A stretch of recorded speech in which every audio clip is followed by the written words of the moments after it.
Demander à M. Penalva de nous faire un peu le topo de cette comédie du livre qui est la 29e, qui précède la 30e, que nous fêterons dûment l'an prochain, et qui cette année a pour invité d'honneur les pays scandinaves. C'est une volonté que nous avions eue avec Hélène Mandroux, à la suite des pays de la Méditerranée, de l'Algérie, au travers des littératures du Maghreb.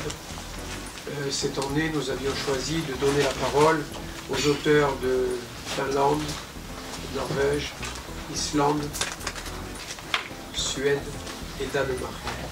Les 5 pays. Pour présenter cette 29e édition de la Comédie du Livre, on se partagera le travail avec Laurence. Je vais d'abord commencer évidemment par faire un petit point sur la programmation autour des littératures nordiques qui, comme le soulignait Monsieur le maire, réunissent donc cette année 5 pays, le Danemark, l'Islande, la Norvège, la Finlande et la Suède. Nous avons travaillé en concours étroit avec l'ensemble des ambassades de ces pays, les instituts culturels, l'Institut culturel suédois et l'Institut finlandais, afin de proposer le plateau le plus varié, le plus diversifié, le plus fidèle à ce que sont aujourd'hui les littératures nordiques, représentées dans l'édition française évidemment, puisque nous n'invitons que des auteurs traduits en français. Le plateau constitué cette année est sans doute le plateau étranger le plus riche de l'histoire de la Comédie du Livre. Évidemment, c'est une programmation très attendue, tant les littératures nordiques sont populaires dans de très nombreux pays dans le monde, depuis maintenant une quinzaine d'années, et particulièrement en France. Évidemment, quand on parle de littérature nordique, on pense immédiatement aux littératures policières, aux romans policiers, aux polars, aux romans noirs. Et ces littératures policières seront évidemment fortement représentées dans cette programmation dès le premier soir, dès le jeudi 22 à 19h au Centre Rabelais, avec la venue d'un écrivain exceptionnel, Arnaldur Indridason, qui est le maître du roman noir islandais, qui est traduit dans plus de 30 langues, qui vend à chaque roman plusieurs millions d'exemplaires à travers la planète, et qui donc est évidemment une des figures majeures de cette 29e Comédie du Livre. Arnaldur Indridason était idéal pour ouvrir cette édition parce qu'il est édité par les éditions Métellier, dont Laurence va dire quelques mots tout à l'heure, les éditions Métellier qui fêtent leurs 35 années d'existence, et Anne-Marie Métellier sera présente pendant la Comédie du Livre entourée d'un plateau d'auteurs, mais Laurence reviendra dessus. Ces littératures policières, donc elles sont évidemment très fortement représentées cette année par Indridason, mais aussi par une femme, Maj Sjöwall, la suédoise Maj Sjöwall, qui est en fait la fondatrice du genre. C'est elle qui a créé le roman policier nordique entre 65 et 75, à travers 10 romans qu'elle a publiés avec son mari, Per Wallu. Ils étaient journalistes tous les deux, ils ont créé le genre du policier nordique. Donc cette grande dame des littératures nordiques et policières sera présente dans cette programmation. D'ailleurs, j'en profite pour vous préciser que vous retrouvez évidemment toute la programmation dans 2 supports, le programme général de la manifestation et puis le catalogue que nous éditons chaque année autour des littératures invitées, donc un catalogue d'une centaine de pages qui vous présente l'ensemble des auteurs nordiques invités et toute la programmation qui leur est consacrée. Autre point sur lequel j'aimerais attirer votre attention et qui devrait intéresser vos lecteurs et auditeurs, c'est littérature policière, et je finirai là-dessus avec ce duo d'écrivains qui s'appelle Erik Axelsund, qu'ils écrivent donc à 4 mains. Ils sont 2 hommes, ils ont un nom de plume, Erik Axelsund, et c'est la nouvelle sensation du roman suédois. Ils ont signé une trilogie qui fait évidemment penser à Millennium de Stieg Larsson, qui a lancé la mode des littératures scandinaves et nordiques en France. Mais attention, il ne faudrait pas que le roman policier soit l'arbre qui cache la forêt, parce que les littératures nordiques sont évidemment 1000 fois plus variées que le seul roman policier. Si on devait trouver un point commun entre toutes ces littératures, entre tous ces auteurs, j'insisterai sur une idée toute simple. c'est que tous ces auteurs sont vraiment dirigés par le plaisir de raconter des histoires. Ce sont de formidables narrateurs, de formidables raconteurs et inventeurs d'histoires, de personnages, d'intrigues. Ça explique sans doute la grande popularité de ces littératures qui ne sont jamais ardues, qui ne sont jamais trop complexes, qui sont vraiment toujours, et dans le meilleur sens du terme, des littératures profondément romanesques.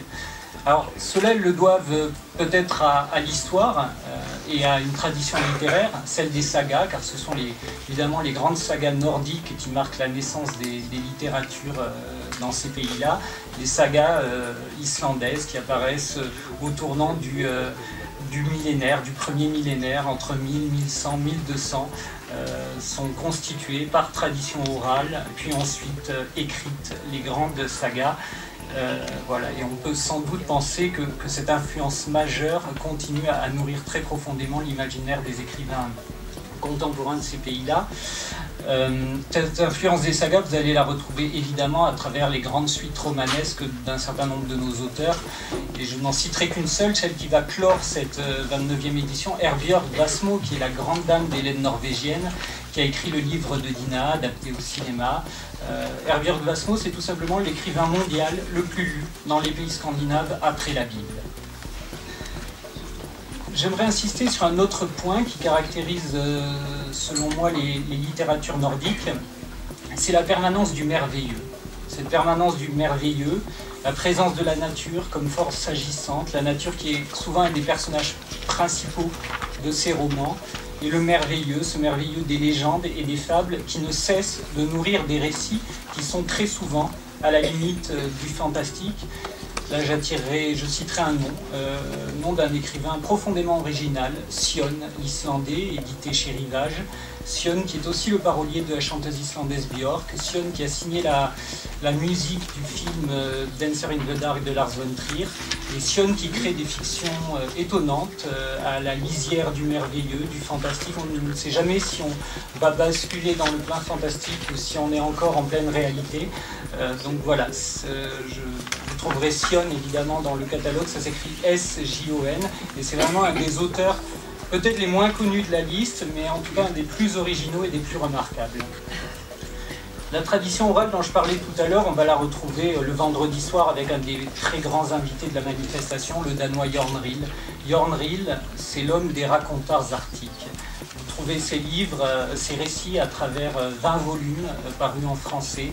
Jørn Riel est un homme qui approche des 80 ans, qui viendra spécialement de Malaisie pour la Comédie du Livre, et qui donc a créé une œuvre étonnante, centrée autour de la tradition orale groenlandaise. C'est évidemment un événement à ne pas rater, le vendredi en fin d'après-midi. Événement qui sera d'autant plus réussi, en tout cas je l'espère, que Jørn Riel sera accompagné du comédien Dominique Pinon, que vous connaissez sans doute, Dominique Pinon qui a joué dans les films de Caro et Jeunet. Dominique Pinon qui est un admirateur inconditionnel de Jørn Riel, qui donc viendra lire en début de cette rencontre et avant l'entretien littéraire un long passage des racontars arctiques, histoire de faire entendre le texte de Jørn Riel et voilà, et de rappeler qu'évidemment la littérature c'est avant tout le plaisir du texte et le plaisir des mots. Je finirai sur ces littératures nordiques en précisant que si évidemment la part du merveilleux est importante, si la place de la nature, des grands paysages, etc., enfin vous avez tous en tête des scènes de ces romans-là, évidemment cette place est prédominante, il ne faudrait pas croire que ce sont des littératures intemporelles, dégagées de l'histoire. Ce sont au contraire des littératures très actuelles, des littératures qui accordent à l'histoire et à la politique une place prépondérante.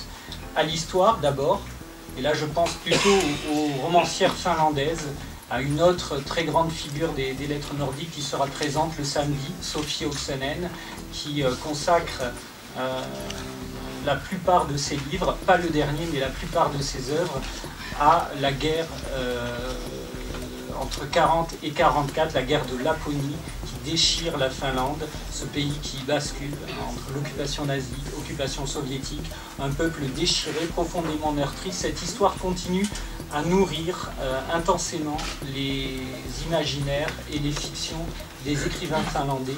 Et donc deux d'entre elles, vraiment sur lesquelles j'attire très particulièrement votre attention, Sophie Oksanen et Katja Kettu, autre très jeune romancière finlandaise, éditée chez Actes Sud, qui signe peut-être un des livres les plus étonnants de notre sélection, qui s'appelle La Sage-Femme. Et donc je disais que la politique est aussi évidemment très présente dans ces littératures, parce qu'une des fonctions que se sont attribuées les romanciers nordiques ces 10-15 dernières années, mais suivant le modèle de Mashewal dont je parlais tout à l'heure, la fondatrice du roman policier nordique, c'est de mettre en question les fameux modèles scandinaves, le modèle suédois, le modèle danois dont on entend parler régulièrement. Il y a une semaine, France Inter consacrait encore toute une journée sur le modèle danois en direct de Copenhague. Eh bien, à en croire les écrivains nordiques, ces modèles ne sont pas si évidents et paradisiaques que cela. Et depuis 30 ou 40 ans, la plupart de ces écrivains se sont amusés à déconstruire les idées reçues que nous avons tous sur ces pays. Et on s'aperçoit, en particulier en lisant les jeunes romanciers nordiques, qu'il y a toute une série de nouvelles problématiques. Voilà, je vous remercie et je passe tout de suite la parole à Laurence. Merci Régis. Bien, je vais vous parler du reste de la programmation. Depuis un an, les librairies indépendantes de la ville de Montpellier ont travaillé de concert avec l'association sur cette 29e édition. Première décision collective, l'accueil partagé des littératures nordiques, puisque cette année ce seront les librairies Sorams et les librairies Gibert qui accueilleront les auteurs nordiques. Deuxième décision collective, l'accueil de la carte blanche par la librairie Planète Interdite. C'était en effet l'occasion de donner un éclairage différent à la bande dessinée que ce qu'elle avait connu les années précédentes. Et le choix s'est porté tout naturellement sur Xavier d'Horizon, un scénariste qui nous a fait le plaisir d'accepter. Avec sa série Asgard, il permettait de faire un clin d'œil aux littératures nordiques puisque son scénario nous embarque aux côtés des Vikings. C'était également l'occasion de mettre en lumière un métier, le métier de scénariste, et il a donc invité à ses côtés Jean Van Hamme. Certains d'entre vous doivent le connaître, le père de Largot, Toral ou encore 13, mais aussi Fabien Nury, Serge Le Tendre, qui a écrit La quête de l'oiseau, La quête de l'oiseau du temps, pardon, illustré par Régis Loisel. Et plusieurs rencontres tourneront autour de cette thématique du scénario. Nous aurons d'ailleurs le plaisir de diffuser en présence de Jean Van Hamme un documentaire sur la bande dessinée Largot, le vendredi soir à l'auditorium du musée Fabre. Il y aura évidemment aux côtés de Xavier d'Horizon des dessinateurs, Olivier Tadu, Christian Rossi ou encore Steve Cusor, et deux expositions, la bibliothèque idéale de Xavier d'Horizon sur le stand qui les accueilleront, et dans les coulisses, donc des illustrations, des croquis, des manuscrits que nous ont gentiment prêtés les scénaristes et les illustrateurs, qui aura lieu cette fois à la librairie Planète Interdite pendant toute la durée de la manifestation.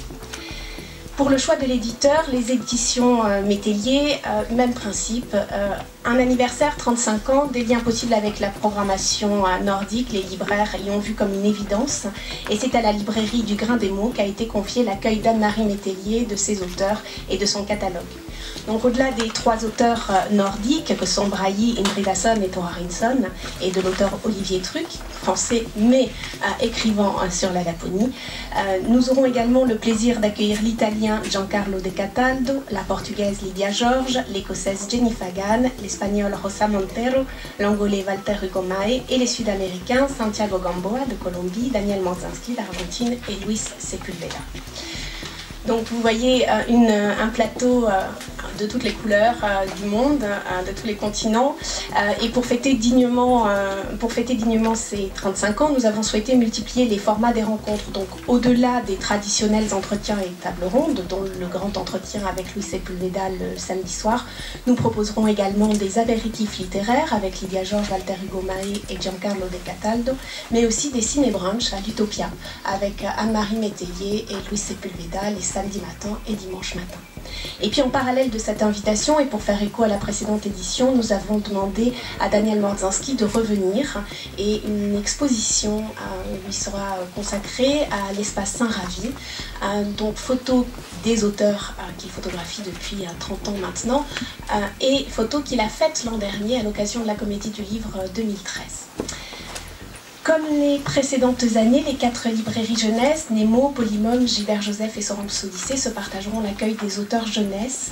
Et on peut noter cette année une forte proportion d'auteurs pour nos adolescents, qui ne seront pas en manque, parce que évidemment souvent sur la littérature jeunesse, on pense aux enfants d'école maternelle et d'école primaire, mais cette année les collégiens et les lycéens ne seront pas en reste. Plusieurs expositions, dont celle de Benjamin Lacombe, Pierre Vive, qui est un événement puisqu'il n'était jamais venu et qui fera une conférence le samedi matin à l'auditorium de Pierre Vive. Et puis un renforcement des actions de médiation pour le jeune public sur la journée du vendredi pour les scolaires, mais également le samedi et le dimanche.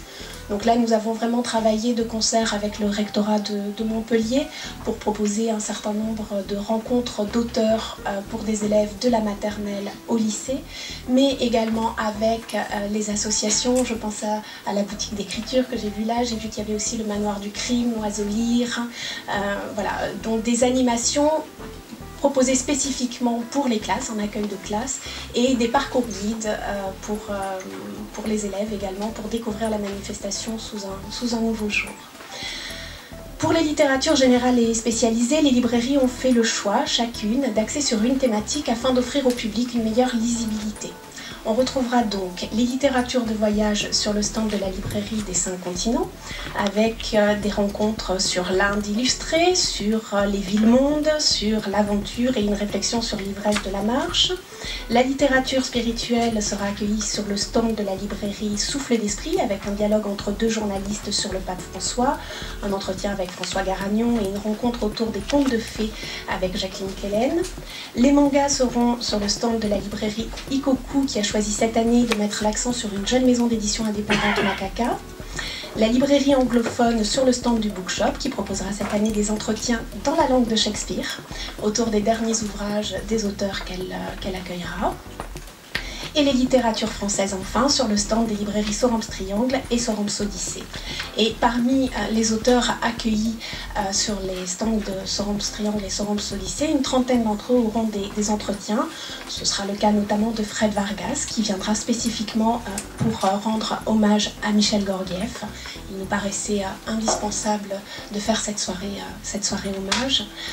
Mais ce sera également le cas de Catherine Pancol, Marc Lévy, Malek Chebel, Marek Alter, Jean-Claude Carrière ou encore Mathias Malzieu. On peut noter également une forte présence des auteurs de polar, avec 2 tables rondes, l'une consacrée aux nouvelles voix du thriller français, l'autre aux auteurs de polar qui font voyager. Je cite entre Yann Manouk ou Antonin Varenne qui seront là. Le genre de l'imaginaire ne sera pas non plus oublié. 3 moments forts, roman d'anticipation et critique sociale, rôle de la fiction d'anticipation dans l'avenir de l'écologie et une table ronde consacrée à la fantaisie. Nous ne pouvions pas non plus faire l'impasse sur la commémoration de la Grande Guerre, donc nous avons invité pour ce faire Nicolas Mariot et Antoine Compagnon, qui tous deux ont collecté dans 2 ouvrages différents des textes et témoignages d'écrivains de cette époque. C'est donc un regard littéraire que nous vous proposerons à cette occasion. Et puis la Comédie du Livre célébrant l'amour des mots et de la littérature, nous avons demandé à Étienne Klein, professeur de physique et de philosophie des sciences à l'École centrale de Paris, de venir nous parler de son dernier ouvrage, Anagramme renversante ou le sens caché. D'abord, dans le cadre des littératures nordiques, nous avons travaillé avec le réseau des médiathèques d'agglomération et avec la médiathèque départementale à l'accueil sur leurs espaces de 2 expositions. Une exposition donc, de Tommy Mousturi, qui est un illustrateur finlandais que vous retrouverez sur le stand des médiathèques d'agglomération, et sur le stand de la médiathèque départementale, une exposition consacrée à l'œuvre de la jeune suédoise Johanna Elgren, qui est une dessinatrice et designeuse de talent, finalement plus connue encore en France grâce à son éditeur Cambourakis qu'en Suède, bizarrement. Donc vous découvrirez ces expositions ainsi que 2 autres expositions le long des stands de la manifestation. Des stands qui auront cette année une configuration différente des années précédentes et surtout nous avons réussi à créer un partenariat avec le magasin Ikea à Montpellier et ce magasin va nous permettre de bénéficier de mobilier mis à disposition et nous allons créer des espaces de convivialité, des espaces de pause, des espaces de halte qui manquaient un petit peu dans les éditions précédentes. Autre partenaire, et non des moindres, la région Languedoc-Roussillon et l'Agence régionale du livre, Languedoc-Roussillon Livre et Lecture. Ces partenaires vont proposer sur leur espace de très nombreuses animations pendant 3 jours, alors centrées à la fois sur les livres en Languedoc-Roussillon et puis surtout sur l'édition en région. Et il y a près d'une trentaine de rencontres pendant 3 jours qui vont animer ces espaces. Parmi les partenaires, le CRDP aussi. Alors le CRDP, il faut cette année bien arriver à signaler à vos lecteurs que de nombreuses rencontres auront lieu au CRDP, y compris le samedi et le dimanche. Donc c'est un changement important par rapport aux années précédentes, puisque c'est un lieu qui accueillait essentiellement des rencontres scolaires jusque-là. Et donc cette année, le CRDP ouvre ses portes dans le cadre de partenariat avec la manifestation samedi et dimanche pour accueillir des rencontres. Voilà. Je pense que je n'oublie personne comme partenaire. Ah si, non des moindres de l'université. L'université, il y a de nombreux projets étudiants et la présence de Radio Campus sur le kiosque Bosque ou sur l'esplanade pendant 3 jours, une présence des étudiants qui vont recevoir. Je voudrais juste développer 2 idées assez courtes. La première, c'est que Montpellier est une ville extrêmement attractive, c'est une des villes les plus attractives de France et que la culture joue un rôle majeur dans cette attractivité. Et que notre mission, en fait, ça va être de trouver un équilibre entre des éléments. D'abord, le fait que Montpellier bénéficie d'un rayonnement important qui lui permet d'attirer des artistes de renommée nationale, voire internationale. C'est important, il faut le favoriser. Et à la fois, il va falloir favoriser l'émergence d'un terreau créatif qui provient de Montpellier. Quand je parle d'un terreau créatif, je parle des artistes, mais je parle aussi des professionnels qui soutiennent tous ces secteurs de la création. Donc, je pense aux libraires, je pense au théâtre, je pense aux boîtes de production de cinéma, je pense à beaucoup de... Voilà. Ça, c'est la première idée. Donc c'est s'attacher à mettre le curseur au bon endroit. La deuxième idée forte, c'est que je pense qu'aujourd'hui, nous avons une configuration extrêmement favorable pour travailler dans de bonnes conditions. Pour plusieurs raisons. La première, c'est que nous avons un maire qui est très sensibilisé aux problématiques de la culture, pour la force des choses. Et la deuxième raison, c'est que nous avons une commune et une agglomération. Merci Monsieur le maire et merci d'avoir proposé à Languedoc-Roussillon Livre Lecture qui présidera à nouveau l'École nationale des beaux-arts. Merci Monsieur le maire. Monsieur le président de l'agglomération. Bien, eh bien, écoutez, depuis 4 ans, Languedoc-Roussillon Livre Lecture, plus synthétiquement LR2L, mais ça nous plaît de moins en moins, nous sommes partenaires de la Comédie du Livre. Et vraiment, à aucun moment, on a imaginé que ce partenariat pouvait cesser, parce que pour la Comédie du Livre, nous avons commencé donc à la 25e édition, aujourd'hui c'est la 29e édition. Cette Comédie du Livre a toujours été le point d'orgue pour la promotion et la valorisation du livre.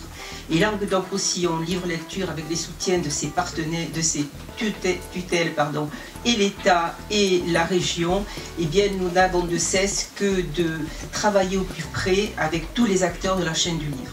Et la Comédie du Livre, c'est le livre au cœur de la cité. Et pour nous, le livre, c'est, pour vous tous sûrement, on est tous intéressés et par la culture et par le livre.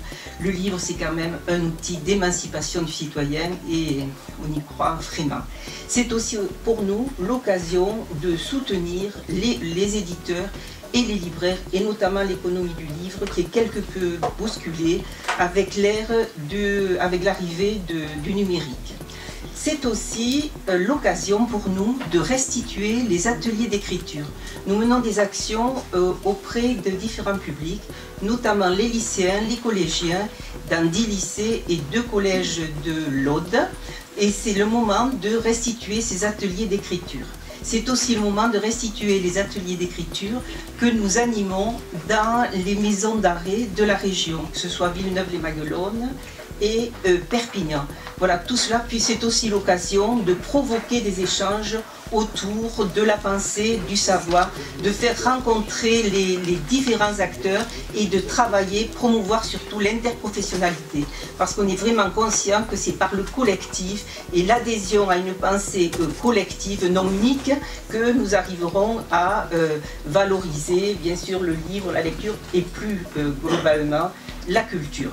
Je voulais dire aussi une dernière chose, la Comédie du Livre a été la première signataire de la charte des manifestations littéraires. Vous avez fait de nombreux, on va dire, petits, non c'est pas bien, de nouveaux adhérents. Il y a actuellement dans la région 130 manifestations littéraires.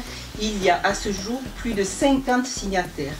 C'est un cadre qui a été élaboré à l'initiative des professionnels de Languedoc-Roussillon Libre Lecture, de la région, de l'État, et qui donne vraiment un cadre déontologique pour tous les acteurs du livre et une meilleure visibilité de toutes ces manifestations. Je souhaite bien sûr un grand succès, nous souhaitons un grand succès. D'abord, le prix et le coût de la Comédie du Livre. Ça évitera de poser des questions à la fin. 500 000 € de la ville, ça coûte, qui sont à la charge de la direction de la culture et du patrimoine. 100 000 € pour Cœur de Livre, dont 38 000 € par la région Languedoc-Roussillon et le Centre national du livre, et je remercie l'État et la DRAC présents, 25 000 €. Le reste étant à la charge de la ville de Montpellier. Je profite d'associer à ces remerciements le CRDP, le rectorat, le magasin Ikea de Montpellier, pas la firme complète, mais le magasin de Ikea Montpellier, et les vignerons du Pic Saint-Loup qui fournissent lors des repas le vin à boire, et merci à eux. Merci à eux, ils étaient déjà présents l'an passé avec les maires de l'ensemble de la communauté de communes du Grand Pic Saint-Loup. Je les remercie au nom de la ville et de l'agglomération de Montpellier. Deuxième point, cette manifestation a de nombreux partenaires particuliers cette année. Tout d'abord, de nombreux financeurs que sont les ambassades, les institutions, les fonds nordiques pour les déplacements des auteurs. La deuxième source de partenariat, c'est bien entendu, et Cédric de Saint-Jean l'a fait remarquer avec juste. Voilà, donc je pense que cette comédie va être encore une très belle comédie. Je remercie tous ceux qui travaillent avec la ville, que ce soit les libraires, les maisons d'édition, les auteurs, les collectivités, Pourquoi ce choix des pays scandinaves? C'est pour donner le pendant justement au Maghreb de l'an dernier. Et quel serait le point commun de cette littérature-là? Régis l'a dit un peu, c'est peut-être une littérature qui aussi veut sortir des clichés qu'on a à l'extérieur.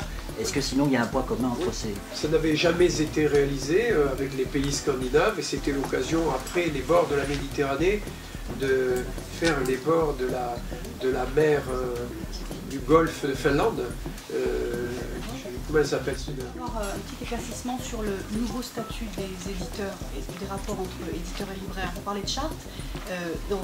Cette année, pour la première fois, les éditeurs régionaux ne pourront pas vendre leurs livres et devront passer par un libraire. Vous avez passé un appel d'offres, je crois que c'est Sorrent qui a les problèmes indigènes, si j'ai bien compris. Mais on nous a dit que ça ne concernait pas tous les éditeurs. Pourquoi est-ce que tous ne sont pas les mêmes enseignes?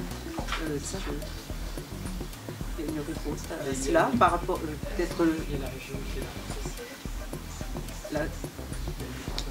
laisser la région de répondre. Donc deux précisions. D'abord, Florence a été choisi après un appel d'offres qui a été lancé sur les 80 libraires de l'enveloppe possible. Et je précise qu'il y a un seul libraire, nonobstant la qualité de Florence, il y a un seul libraire en enveloppe possible qui a répondu à l'appel d'offres. Notre vérité, Florence a été choisi, mais à la suite d'un appel d'offres très jeune. Ça c'est premièrement. Ensuite, après, les discussions sont faites avec l'ensemble des éditeurs et il leur a été laissé le choix, puisqu'il y avait un certain nombre d'éditeurs qui voulaient vendre, d'autres qui ne voulaient pas vendre, n'avaient pas envie d'avoir ce type-là d'échange avec le public, de vente, mais plutôt des échanges de discussion, d'autres qui ne pouvaient pas être là tous les jours de la Comédie du Livre. Donc ça a été fait en étroite collaboration avec l'éditeur et libre aux éditeurs de choisir s'ils voulaient passer par ce livre ou pas. Voilà l'explication sur le stand régional. Merci de votre explication. C'est l'occasion pour moi de demander à tout le monde d'être calme sur ces affaires-là. Parce qu'il faut différencier M. Sevestre candidat et M. Sevestre libraire chef d'entreprise. Moi, je fais la différence. Moi, ce que j'essaie de faire, le but prioritaire, c'est d'essayer de ne pas dépenser l'argent public de façon indécente. Premier point. Et deuxième point, je vais vous le résumer, de faire mieux avec moins. Voilà. C'est-à-dire d'essayer de donner plus de services en faisant attention à la dépense d'argent public, sans enlever les propositions culturelles qui sont de haut niveau. Mais la ville et l'agglomération sont terriblement complémentaires. Elles sont faites pour ça d'ailleurs. Et aujourd'hui, les domaines les uns avec les autres se recollent. J'ai reçu ce matin une lettre du préfet qui me demande en tant que président de l'agglomération de créer un service d'archives. Parce que de par la loi Albanel, les communautés de communes doivent créer un service d'archives propre, personnalisé, propre à l'institution. Avec la ville de Montpellier, Jules Nissen, nous avons décidé d'acquérir l'ancien bâtiment des archives départementales de l'Hérault, avenue de Castelnau-le-Lez. Ce bâtiment est trop grand pour abriter seul les archives de la ville de Montpellier qui se trouvent au 5e étage de la médiathèque Émile Zola. Le jour où nous allons transférer les archives historiques de la ville, plus la mairie B de Montpellier avec les archives contemporaines, nous allons libérer le dernier étage d'Émile Zola pour M. Gudin de Valerin, qui pourra ainsi agrandir la bibliothèque régionale et le fonds régional. Et en même temps, sur l'avenue de Castelnau, comme les lieux sont trop grands, nous pouvons là intégrer le service obligatoire des archives de l'agglomération. Ça s'appelle la ville durable, ça. Ça veut dire réagir sur les bâtiments anciens, leur donner une deuxième vie publique qui puisse potentialiser et mutualiser les services. Je vous donne cet exemple parce qu'il est assez clair, mais sur l'ensemble des disciplines, que ce soit la culture, que ce soit le sport, que ce soit les transports, que ce soit l'urbanisme, il y a beaucoup de complémentarité à trouver. Je ne parle pas de mutualisation, je parle de complémentarité intelligente. C'est différent. Parce que les mutualisations imposent des réductions de personnel, ce qui n'est pas dans mon objectif. Elle l'a évoqué un peu, hein, on a une année un peu particulière, c'est l'année de la commémoration de la Grande Guerre. Oui. Donc il y aura la visite, j'ai bien compris, d'André Compagnon. On n'a pas pu appuyer un peu plus cette année parce que quand même c'était l'occasion peut-être de remettre en lumière quelques chefs-d'œuvre. Je pense à Dorgelès, les Croix de Bois, je pense à Rue-La Rochelle, un nom qu'on n'avait pas le droit de prononcer du temps de regretter Georges Frêche, quand même, il faut le rappeler. On est aussi l'année de naissance de Romain Gary, de Barbieri Duras, l'année de la mort d'Alain Fournier, le Grand Beaune. Georges Jaurès. De Georges Jaurès, bon. Et de Frédéric Mistral. Exact. Donc au plan de la littérature, il n'y avait pas moyen de faire un éclairage un peu plus appuyé. Alors pour Marguerite Duras, nous avions en perspective de faire une rencontre hommage avec la médiathèque et avec la librairie France. Malheureusement, les intervenants auxquels nous avions pensé n'ont pas pu se libérer. Et puis, voilà, nous avons déjà beaucoup d'auteurs. C'est vrai qu'on reproche souvent à la Comédie du Livre la profusion de rencontres. Donc il a aussi fallu faire des choix. Donc nous ne voulions pas faire l'impasse, mais nous n'avons pas pu faire plus que cela. Mais je pense que les deux interlocuteurs que nous avons choisis pour cet hommage étaient les deux interlocuteurs vraiment pertinents. Est-ce que c'est pas le budget qui était proposé, enfin pas proposé, que va sortir la ville aussi pour la fête de la musique? Est-ce qu'on peut savoir un peu plus? Non, c'est moins. C'est 300 000 €. C'est ça, Madame Macedono? C'est 500 000? 300 pour la société de production et 200 pour la ville pour faire des scènes. Ah, moi j'en étais resté à 300.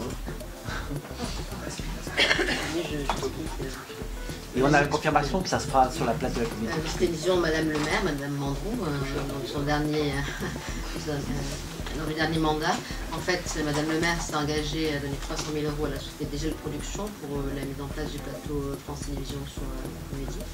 Et a demandé au service de la ville de mettre en place 5 scènes ailleurs sur la Comédie pour pouvoir produire les artistes locaux.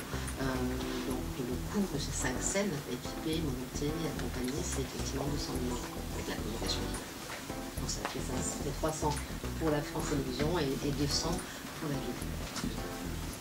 Des artistes locaux, parce que vous avez la certitude qu'il y aura bien des artistes locaux, parce qu'ils n'avaient pas l'air très chauds sur cette question. Sur les scènes proposées par la ville, non. Sur France Télévisions, nous on ne maîtrise pas du tout la programmation, comme vous le savez. Enfin, même si on a demandé, dès le départ, Sorel était alors adjoint à la culture, on a demandé à Madame le maire de bien vouloir assister les artistes locaux puissent être reçus sur le Tout France Télévisions. Bon, on a eu que des accords verbaux. Et verbeux. Oui, je ne suis pas sûre que ça aille très loin. Par contre, nous, justement, ville, on organise 5 scènes qui seront donc confiées à des artistes et des associations du territoire de la ville pour pouvoir produire toute la journée et toute la nuit des artistes d'ici. Et c'est la décision d'Hélène Mandroux de travailler avec cette affaire-là. Je la prends en cours, je l'assume au titre de la continuité de l'État.